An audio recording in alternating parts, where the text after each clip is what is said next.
Всем привет! Кажется, я вернулся. It's quite good to be back.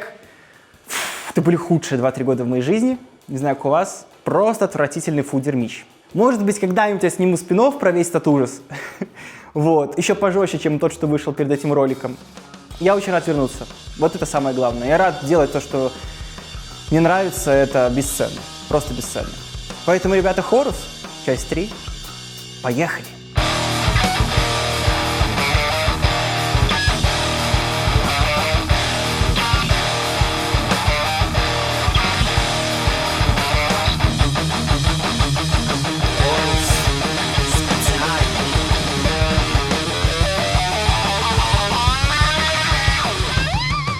Итак, новости. Сначала поговорим про музыкальные бренды. Компания ESP.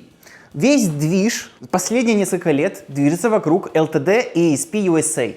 Сейчас в изначально японской компании штат все больше наполняют американские сотрудники. Тот же самый Тернер, который дизайнировал, которому доручили дизайнерить линейку аж 2 раза. Аж 2 раза. Если что, это такой же дилер, как и я, который просто живет в Калифорнии и работает возле Бэйри, со всеми теми самыми Гэри Холдами и остальными. Из LTD я советую обратить внимание на серию с болотного ясеня. Я отдельно про нее сниму ролик. Есть нюансы. Модель сделана по спецификам кастомшопа, не в плане там вау-вау дерева. Обычное дерево, просто нету лака лишнего, 2 куска корпус, когда обычно подобные модели под тонном слоя лака идут там 5 кусков. То есть сделано из адекватного материала. Сейчас я на это очень сильно обращаю внимание, когда уже миллион инструментов попробовал. Вторым я бы советовал обратить внимание на Кирка Хэммета LTD V серию последнюю. Она мимолетом прошла, там куча серий у Кирка. Я про нее отдельно сниму ролик. Это единственное, что мне из последнего понравилось. Реально, я перезахотел Arrow, и когда эта гитара приехала, она приехала еще от Фиша с Атланты. Другой блогер, мне ее послали как ESP, как на обзор. Я потом расскажу, если кто-то хочет поучаствовать и за мной сделать ролик, тоже можете поучаствовать и написать в нее легко. Я ему ее после себя отправлю. Что касается ESP кастомшопа, ну они давят, конечно, как и раньше. Это сейчас один уровень с PRS. Это потрясающие бутиковые инструменты, если говорить про серию Exhibition. Вот там кейс внизу стоит с мистиком оригинальным. Original серия, тот самый мы заказали по спецификам Exhibition. Он должен был быть готов. И должен был быть ролик 1,5 года назад, где я такой: ребята, мистик.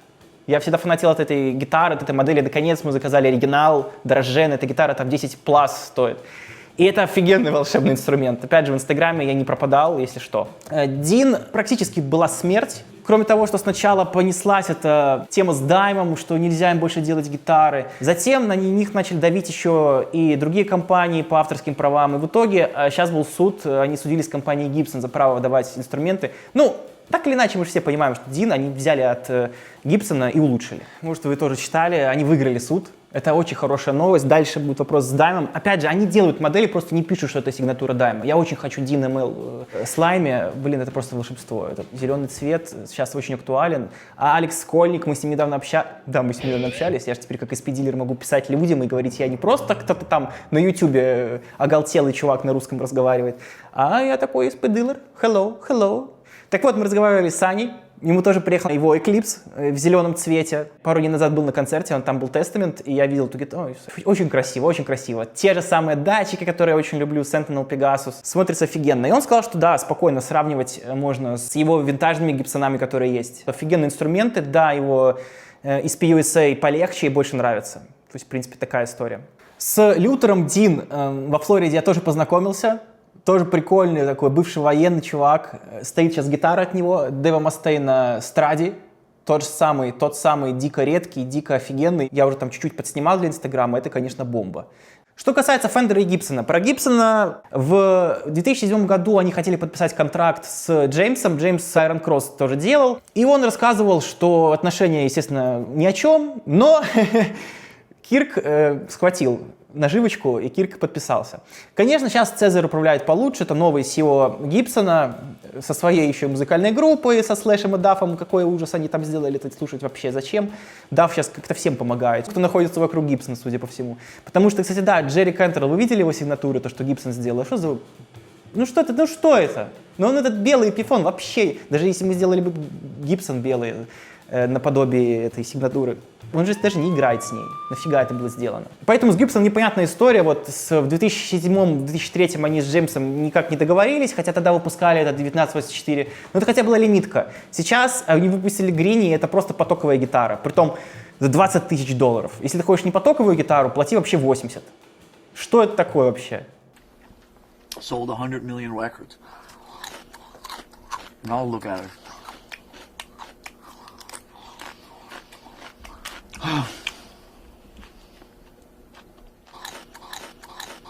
Fender, кстати, у них, в принципе, все ок, как и было. Там нету ничего нового сказать, как 5 лет назад, так и сейчас. Вот стабильненько. Они выпустили Фуршанте. Фуршанте, охренеть, как он даже свой ремень содрал логотип со своего ремня, паскуда, чтобы никто не вычислил, что за ремень ты используешь. У меня он тут лежит, я его нашел.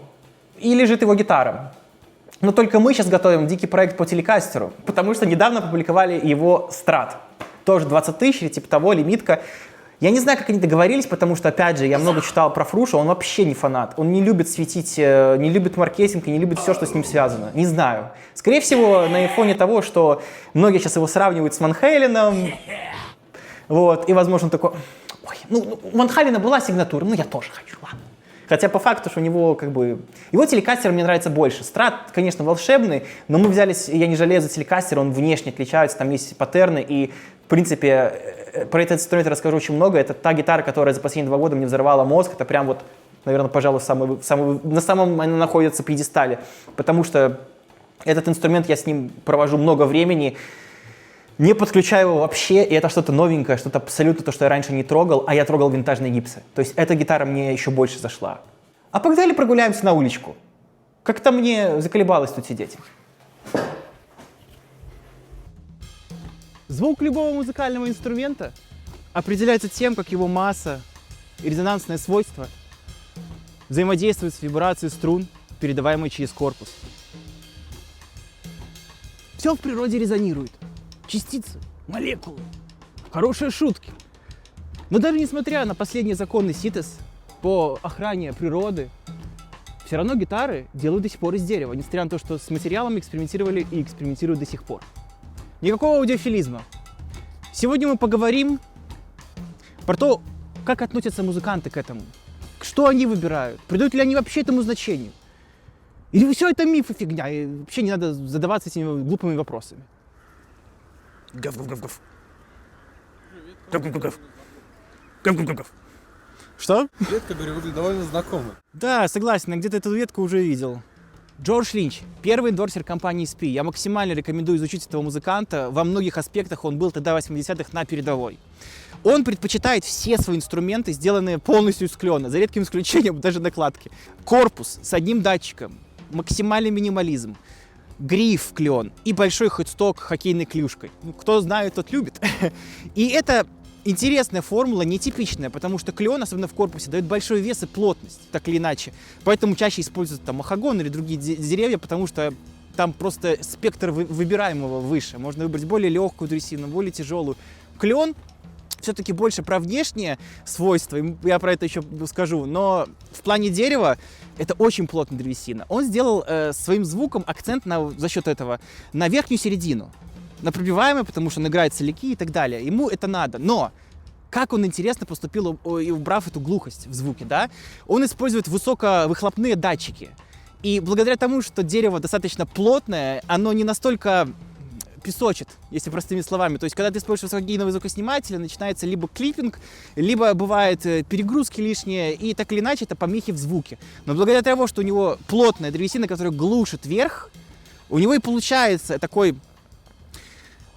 подгруженный, я бы сказал, подогретый звук с акцентом на верхнюю середину. Офигенно круто, офигенно интересно. Многим напоминает идеологию Ван Халена, потому что он тоже прикручивал датчики в корпус, но Ван Хален-то все-таки выбрал липу, и про него мы тоже потом еще поговорим. Ладно, еще раз. Закойлд. Как без него? Перри, Слэш, Грини. Все это для меня лицо Лес Пола. Это музыканты, которые пипец как ассоциируются с определенной формой или определенной гитарой. формула Теда Маккарти и Гибсон с 50-х годов сильно не менялась, полностью с красного дерева все делать. Опять же, как я сказал раньше, из-за разновидностей, из-за большего спектра выбора, в отличие от клена. Но Зак решил заменить электронику, поставить активную, да, чтобы создать более сильный панч на все это, скомпрессировать сигнал и так далее. Он выбрал необычный Лес Пол. Ему в руки попался Гибсон Лес Пол конца 70-х, который нарушал полностью эту формулу Теда. У него шел корпус из махагона с топом, из клена и с грифом кусков клена. А обычный ж махагон идет. И это и дало дополнительные верха, дополнительно обертона, ладно, это уже чушь позорная. И именно это составило характер звука, казалось бы, не сильно отличающийся. Опять же, я сейчас рассказываю про дерево не с точки зрения, что нужно только об этом и говорить, только и думать, это самое главное. Нет, это просто технические параметры, которые важны. Как бы музыка и так полна эфемерного. И Зак, используя такую технологию, казалось бы, тяжелый вес, требует немножко более какого-то высокого спектра, и он его дал. Благодаря этой квинтэссенции получилось его фирменное звучание. Ну и, конечно, потом British Amp, Vintage 30, скорее всего, Фридмана технология 45 градусов с двумя шурами и, конечно же, хорус в начале цепи. И все, что вам останется сделать, стать Заком Вайлдом, чтобы получить такой звук. Потому что, естественно, я повторюсь, как бы гитара — это инструмент, никак иначе. Продолжение музыканта, не наоборот. Ну как, по-моему, нормально. Ричи Котсон. А что, я буду про Хэтфилда рассказывать и про Кирка Хэммета? Да им с большего как бы далеко не всем. Далеко не всем. Ричи Котсон самый лучший пример на сегодня. Именно из-за него я, в принципе, снимаю этот сегмент. Человек абсолютно не является аудиофилом, он абсолютно музыкант в музыкантной среде. Когда компания Fender делала ему первую сигнатуру, у него спросили, из какого дерева делать, что вообще делаем? Но он вообще не по этой теме. Он взял, посмотрел, какие гитары его любимые и какое там стоит дерево. Все исключительно в рамках слуха и своих ощущений. И никакой мистики и прочей фигни. И этот пример потрясающий. И это как ручка эквалайзера, потому что лютеры на заводе, смешивая разное дерево, ищут какой-то свой новый результат. Музыканты, которые ищут свое звучание, смешивают стиль игры, электронику, дерево, настроение, чтобы получить что-то интересное, что-то новое. И это то, за что я лично люблю музыку, потому что музыка полна эфемерного, полна необъяснимого. И в этом хаосе иногда хочется, чтобы была хотя бы какая-то точка отсчета. Поэтому я периодически снимал ролики, там, как нужно что-то настраивать, какие-то детали. Это просто та информация, от которой хорошо оттолкнуться, как высота звукоснимателя. Вот и все. Придавать этому значению, жить этим ни в коем случае нельзя. Голова должна быть пустая, имха, мое мнение. Тогда ты будешь всегда открыт для чего-то нового. Поэтому даже не знаю, что больше сказать. Лебеди, лебеди, снимай лебедей. Это просто потрясающе. Просто красиво. Все. На этом все. С этим сегментом покончу.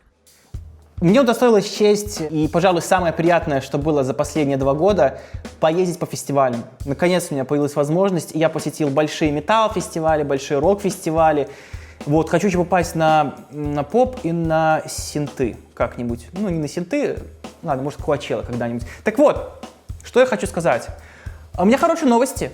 Рок, Dead с большего это так. С большего это так, а вот металл, ну да, 2007 возвращается, даже сказал 2000-е. Friends? What was that? I said, how are you doing, friends? Когда там, не знаю, лет 10 назад я знакомились с тяжелой музыкой и вообще с музыкой, смотрел, там, закидываешь YouTube, там, Rock and Park, In-Ring или Wacken, там, Metallica, Motorhead, Muse. Сейчас это все уже, да, переходит на Hellfest, на Copenhagen, то есть фестивали растут, меняются. Сразу скажу, что у меня прямо там на фестивале была идея заснять, сделать этот ролик, это было бы офигенно, просто офигенно. Но это было для меня абсолютно новые эмоции, и там такой сумбур, что просто не получилось бы, и я бы не отдохнул, и ничего не узнал, и не снял бы хреновый ролик. Поэтому очень хотелось бы в будущем вернуться туда. Это потрясающее место, удалось увидеть много групп там. И, если честно, мне офигенно зашло.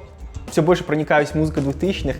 Есть что половить, потому что так или иначе ничего нового не появилось. Понятно, да, там называют этот жанр опиум, или смешивают, продолжают пытаются изменить звук гитары, наложить это на рэп-сэмплы, тоже такое сейчас происходит. Как по мне, с большего музыкальные жанры, тот же самый дэткор давно уже существовал. Вопрос в том, под какой формулой ты это подаешь. Да, возвращаются 2000-е, те музыканты еще не настолько старые, так что они еще дадут.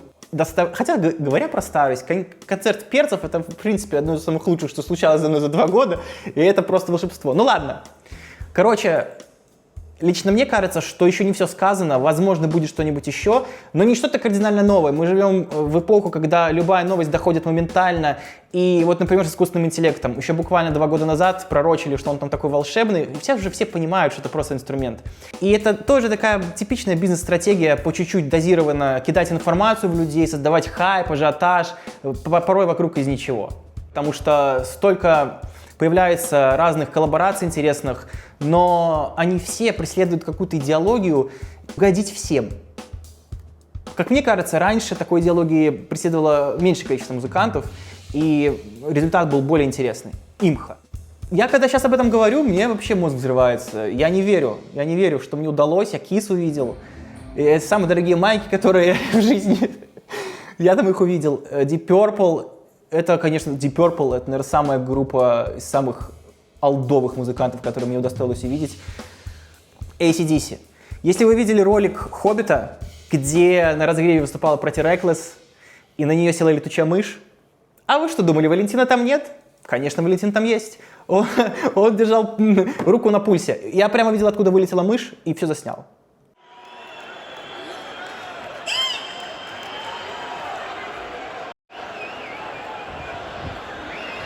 I must really be a witch. Вообще, конечно, вокалистке досталось. Вот, ей же там потом прописали уколы и так далее, диеты. Но до того, как ее летучая мышь к ней прилетела, я бы спокойно обошелся и без Pretty Reckless. Знаю, это некрасиво так говорить, музыканты работают, делают, но это настолько ночнушки из Зары или откуда, я не знаю, это невозможно смотреть. Да, на самом деле пофиг, что ты пытаешься сыграть на либидо. Да дело не в этом, должно быть что-то за этим еще. Если этого нет, то остальное просто картинка. Вот с большего для меня эта группа была больше картинка. Ну, это мое мнение, опять же. Если я знаю, есть поклонники, не хочу никого обижать ни в коем случае. Извините, очень извините. Там же столько офигенных песен. Могло бы быть. Ладно, не знаю, я шучу. Ну и, конечно, рубрика, без которой нельзя было обойтись. Сегодня в студии новый альбом Металлики. Лучше поздно, чем никогда. Значится так, обзора не будет. Нет, не потому, что мне не понравилось или не понравился. Это первый альбом, который для меня открыл, ну не знаю, может это связано с возрастом, типа повзрослел. Мне кажется, нет, потому что, ну, камон. Это немножко не так работает. Но это первый альбом, который, ну, типа, не то, что я могу сказать, что он там плохой. Я расскажу вам несколько фактов про него, которые я как бы через свои знакомства и бла-бла-бла. Слушаем. Где-то за полгода до выхода нового альбома они стрельнули в сериале Stranger Things, да, еще, кстати говоря, Бесси Рич сделали сигнатуру. Тем не менее, там чувак сыграл Master of Puppets, поднялась новая волна хайпа и, естественно. Почему я так думаю, кроме той информации, что нашел, интервью Ларса, где он сказал, что в последний момент они поменяли название альбома. Альбом должен был называться Lux Eterna. И на самом деле это окей ход. С точки зрения маркетинга он вполне верный, потому что последний альбом Machine Head, на нем тоже присутствовало много песен, где не только латинские буквы, и их потом не найти по поиску вообще. То есть эти песни просто из топа уходят вниз. Вот и все. Поэтому это ок. В остальном Джеймс снова запил, был в лечебнице, развелся. Жена его не выдержала больше. Он там в Джо Рогане рассказывал. Ладно, это уже сольные такие, не сольные, а сальные подробности, мы не будем про это. Кирк тоже развелся, вот что я офигел. Он был на Копенхейле, там тусил за сценой. Там, где я был, он тусил и писал: то, что происходило на Копенхейле, остается в Копенхейле. Ну, в общем, он там был со своей женой, она его фоткала, новая. Интересности. С прошлой он судится, притом серьезно. Я вообще думал, что он такой няшка больше, я удивлен. Неужели там что-то заиграло у него снова? Ладно, тоже не мое дело. Как я узнал, что он судится? Это вот называется, Валентин совсем бахнулся головой. Так как в Америке все в основном на виду, в плане бумаг и бухгалтерии, я сошел с ума и отправился на государственный сайт, где есть база данных по судейству. И я нашел фамилию, и я нашел, типа, да, они судятся. Офигеть. Тем не менее, к чему я все это говорю? Я был на предпоказе 72 сезона, они показывали закрытое интервью, я пока его не нашел на YouTube. И с него, как бы так сказать, помягче. В этом альбоме дофига рифов и идей Кирка Хэммета и Роба Трухилья. Дальше каждый решит сам, потому что Кирка ж все обсирали, а однако альбом всем понравился. Вот так это работает. Ну, конечно, Хэт стал лучше петь. На самом деле, касательно там гармонии, рифов, я не буду разбирать, потому что тоже половина из них взята. Temptation. Демка Сеттенджера. Скачайте режиссерскую версию вот про Сеттенджера, про все вот это. Там будет, во-первых, интересный момент, если включить дорожку, комментарии Металлики, они там сидят, смотрят этот фильм, где момент с Мастейном, где он там душу раскрывает и все такое с психологом. Они ржали и троллили за кадром. Сволочи. Ну ладно, я в хорошем смысле, хотя, ну, Мастейн еще больше сволочь. Но, тем не менее, он же все равно, ну, без него бы, ты понимаешь, да, вклад есть, вклад нужно так или иначе, несмотря на то, что личность ужасная, заслуженно ему отдать. Он заслужил тех денег, условно, которые ему должны были быть, а не то, что он сейчас устраивает, выгоняет участников, спорит с менеджерами, на него лейбл в суд сейчас подает из-за того, что он, походу, там какие-то выплаты не давал ему. Там вообще ужас, что он творит. Просто сумасшедший дед. Плюс мне рассказывали люди, которые работали крюною на Мегадет, и говорят, что он реально долбанутый. За 3 года как-то вот много чего добралось веселого. Поэтому в плане с Металликой, да, там можно посмотреть Temptation, они использовали во время Сеттенгера на демках. Ну, не то, чтобы как бы на Магнетике были демки с Сеттенгера. Это нормальная история, когда ты берешь материал там 10-летней давности. Но, мне кажется, если бы они не спешили, получился бы альбом еще лучше. Я и почему не говорю, типа, что альбом плохой, альбом хороший, и, видите, конкретными такими терминами не выражаюсь. Потому что их и нет. Хэтфилд в офигенной сейчас форме. И про лайв их я сниму отдельно. Вот там можно уже поговорить. В лайве все офигенно сейчас. Ларс, я просто в шоке от него. Ларс охрененно начал играть. После смерти его отца его, походу, бахнуло в голову, и он отказался от всех допингов, потому что видно, что он резко посушел. И начал резко быстрее играть. Вот если бы он не начал быстрее играть, я бы заволновался, что могло быть такая же история, как с Алекси. У него был рак, и до рака там было много проблем со здоровьем, о которых он не рассказывал. И вообще, ребята, Стратокастер с синглами. Вот это я не прощу. Вот это я не прощу.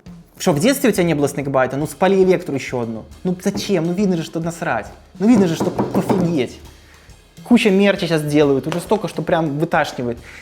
Если пару лет назад я хвалил и говорил, что классно, то сейчас, ну, есть за все еще за что хвалить, как бы я не могу, так что вот я поменял резко свое мнение и все, там, говно. Нет, опять же, никакой бинарщины. Есть плохое, есть хорошее. Сейчас просто вот с мерчем вот уже так немножко, с подходами постоянно, я каждый практически день открываю e-mail, и там 5 сообщений от Металлики. Быстрее! Еще одна лимитированная игрушка Клиффа! Ты должен успеть, иначе все!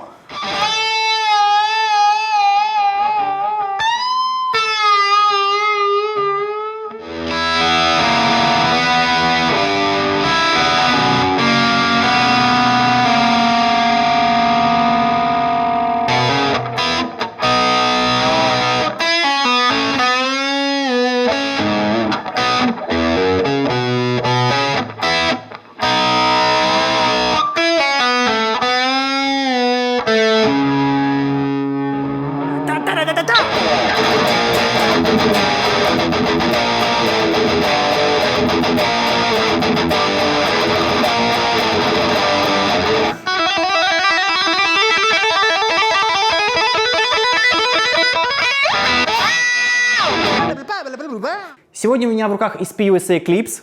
Я уже делал обзор на эти прекрасные инструменты. Каждый one of a kind.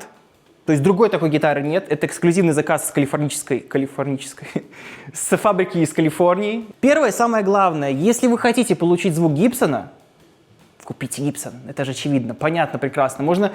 Есть миллиард компаний, и бутиковых, и не бутиковых. Можно. И можно и сэкономить, и взять то же самое, там, Heritage, например. Можно там обратиться к мастерам, хорошим мастерам, которые сделают офигенный релик, еще круче того, что делает Гибсон, ну, по крайней мере, за 20 тысяч. Грини, ну, за 20 тысяч.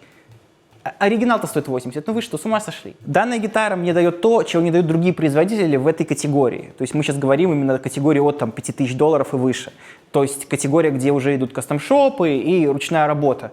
Где каждая каждая деталь в гитаре должна отражать, во-первых, саму идею, то есть если это топ, то должен быть оригинальный топ. Неважно, естественно, на звук он не сильно будет влиять. Это вопрос про внешние параметры и про то, что ты покупаешь. Тебе окей купить там гитару за 10 тысяч, чтобы здесь была наклейка вместо топа? Я думаю, нет. Конечно, так или иначе, комфорт — это номер один. Ну, ты не будешь играть на гитаре, на которой играть некомфортно. Те же самые легендарные волшебные Гибсоны по 5 килограмм прекрасно и волшебно чувствуют себя в студии сидя.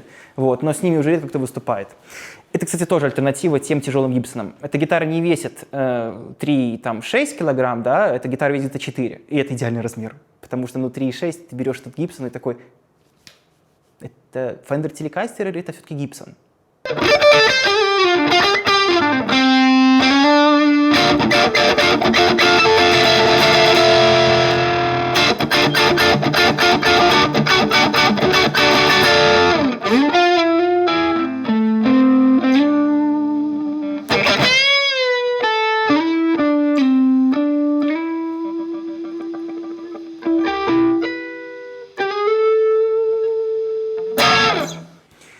Что касается звука, естественно, сейчас при фракталах и всем остальном можно выбить все, что угодно, но мне, как вы видите, нравится мешать что-то вот полиэфирное, плотное и с какими-то олдскульными усилками. И во всем этом скуфообразии есть где разгуляться.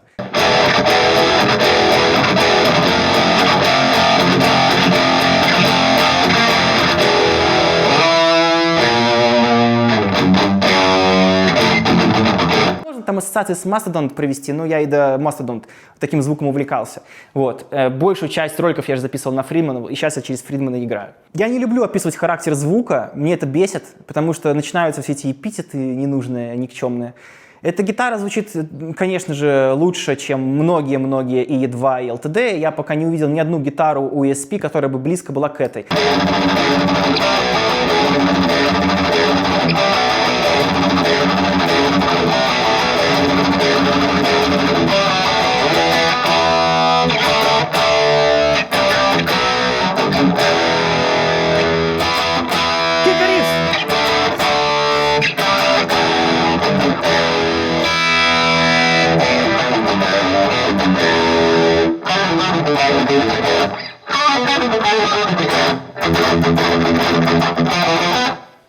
Итак, что касается меня и Heavy Music. Столько всего хочется сказать, когда началась война, очень много людей, которые заказывали у нас гитары, не получали их 2,5 года. Большие деньги, очень сильно много проблем. Но я не буду жаловаться, потому что мои проблемы по сравнению с остальными собачьи. И люди, которые уже получили инструменты, они рады и тоже все это прекрасно понимают.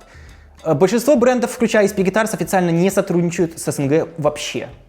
Я могу сказать больше, но я не хочу, ну вы же понимаете, я представляю один магазин, если я начну говорить про другой, это будет некрасиво. Мы можем доставлять официально гитары в Россию, доставлять гитары в Беларусь, в Украину, в Казахстан и в другие страны.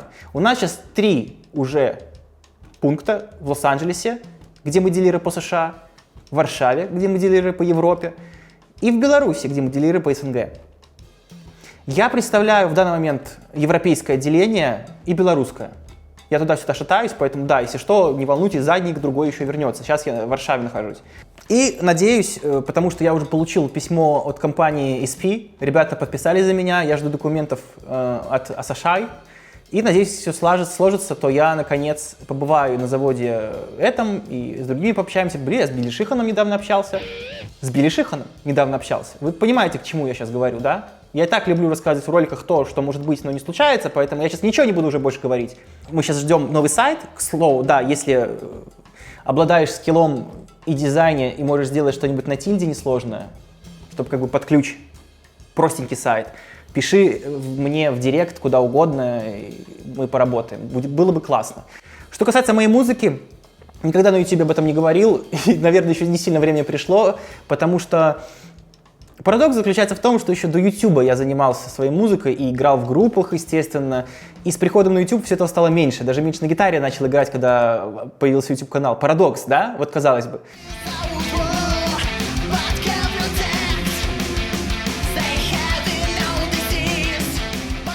Конечно, я не могу не сказать то, что я давно вынашивал, и то, в принципе, с чего я хотел ролик начать. Инстаграм. Я оттуда не уходил, ну, по причине того, что я там общаюсь с брендами, то есть там идут работы еще, и плюс там нет такого продакшена, ты можешь быстро что-то выложить, и все. Но я был там на связи с вами, теми, кто остался, теми, кто следил за тем, что я делаю. И для, естественно, этих людей у меня будет все время отдельное место в сердечке. Эти люди стерпели много, что было, и то, что много из меня что лилось. Вот. За все стыдно, и если бы вернулся назад, сделал бы то же самое.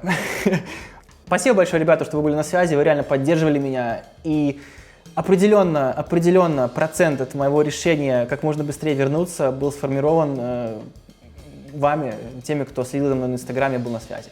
Так что спасибо вам большое, ребят. Спасибо всем, кто посмотрел до этого момента, кто посмотрел этот ролик. Я очень рад снова вернуться. Я уже подснял несколько роликов, поэтому готовлю кипу контента, чтобы больше не пропадать и быть на связи. Увидимся. Всем хорошего времени.